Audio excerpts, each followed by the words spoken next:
Hello കൂട്ടുകാരെ, അപ്പോൾ നാളെ ഫൈനൽ ഒരുപാട് ആഗ്രഹിച്ചിരുന്നു. ഫൈനൽ നാളെയാണ്. നാട്ടിലൊക്കെ സ്റ്റേഡിയത്തിൽ പോയി സപ്പോർട്ട് ചെയ്യാനും കുറേ ആൾക്കാർ ഒരുമിച്ചിരുന്ന് കാണാനൊക്കെ ആഗ്രഹമുള്ളവരൊക്കെ ഒരുപാട് പേരുണ്ട്. എല്ലാവരും അതിനുവേണ്ടി ട്രൈ ചെയ്തുകൊണ്ടിരിക്കുകയാണ്. ഇപ്പം തന്നെ പ്രിപ്പറേഷനൊക്കെ തുടങ്ങിയെന്ന് പറയാം. പക്ഷേ നമുക്കിവിടെ ആലോചിച്ചിട്ടിരിക്കാൻ പറ്റത്തില്ല. നാളത്തെ കളിയെക്കുറിച്ച് കപ്പടിക്കണം. ഏത് രാജ്യത്താണെങ്കിലും ഇന്ത്യക്കാർ തന്നെയല്ലേ. അപ്പോൾ നമുക്ക് കപ്പടിക്കണം.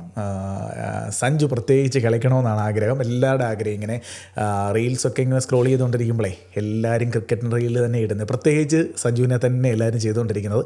ഒത്തിരി ടെൻഷനൊന്നും അടിക്കേണ്ട, നമ്മുടെ പയ്യൻ കളിച്ചോളും. പക്ഷെങ്കിൽ എനിക്കൊരാഗ്രഹമുള്ളത് ഇന്ത്യയുടെ ട്രംപ് കാർഡായ അഭിഷേക് ശർമ്മ നമ്മളെല്ലാവരും എഴുതി തള്ളാൻ വരട്ടെ.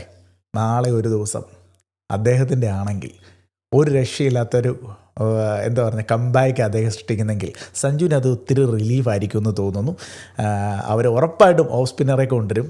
അപ്പോൾ കഴിഞ്ഞ ദിവസം ഇഷാൻ കിഷൻ ചെയ്ത പോലെ സിംഗിൾ എടുത്ത് അവിടെ അങ്ങ് സ്റ്റേ ചെയ്യുക, വലിച്ചടിക്കാതെ എന്ന് ആഗ്രഹമുണ്ട്. സഞ്ജുവിനങ്ങ് കൊടുക്കുക, എന്നിട്ട് പയ്യെ രണ്ടുപേരും നിന്നങ്ങ് തീർക്കുക.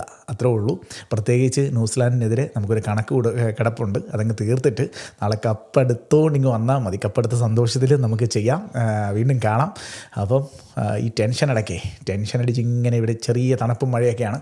അപ്പം ടെൻഷൻ അടിച്ചിരുന്നപ്പം ഇതൊക്കെ കൂടെ പറയണ്ടേ എന്നോ ആലോചിച്ചിട്ട് പെട്ടെന്നൊരു വീഡിയോ ചെയ്തതാണ്.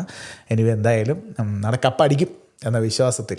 ഓക്കെ, അപ്പോൾ സഞ്ജുവിനെ മാത്രമല്ല ഇന്ത്യൻ ടീം ഒരു ടീമായിട്ട് കളിച്ചാൽ മാത്രമേ ഉള്ളൂ നാളത്തെ കളി നമുക്ക് ജയിക്കാൻ പറ്റുള്ളൂ എന്നുള്ള പൂർണ്ണ വിശ്വാസം എനിക്കുണ്ട്. അത് ടീമിനും ഉറപ്പായിട്ടും കാണും. ഇന്ന് വാർത്തയിലൊക്കെ കാണിക്കും ഒരുപാട് സമയം പ്രാക്ടീസ് ചെയ്തു. പിന്നെ ഒരു ട്വിസ്റ്റായിട്ട് ഇന്ന് സിറാജ് കുറച്ച് നേരം പ്രാക്ടീസ് ചെയ്തതെന്നൊക്കെ കണ്ടു. ഇനി സിറാജ് ടീം വരുവാണെങ്കിൽ നല്ലതായിരിക്കും എന്ന് എനിക്കൊരാഗ്രഹമുണ്ട്. കാരണം അവിടുത്തെ പിച്ച് ഫാസ്റ്റ് ബൗളർമാരെ തുണയ്ക്കുന്ന പിച്ചാന്നൊക്കെ പറയുന്നു. അപ്പോൾ ബുംറയെ മാത്രം ആശ്രയിക്കാതെ സിറാജും ബുംറയും കൂടെ തീയുണ്ട പോലത്തെ ഓവർ അങ്ങോട്ട് ചെയ്യുക, അമരങ്ങെടുക്കുക. കൊന്നേക്കാം നാളെ. ബൈ.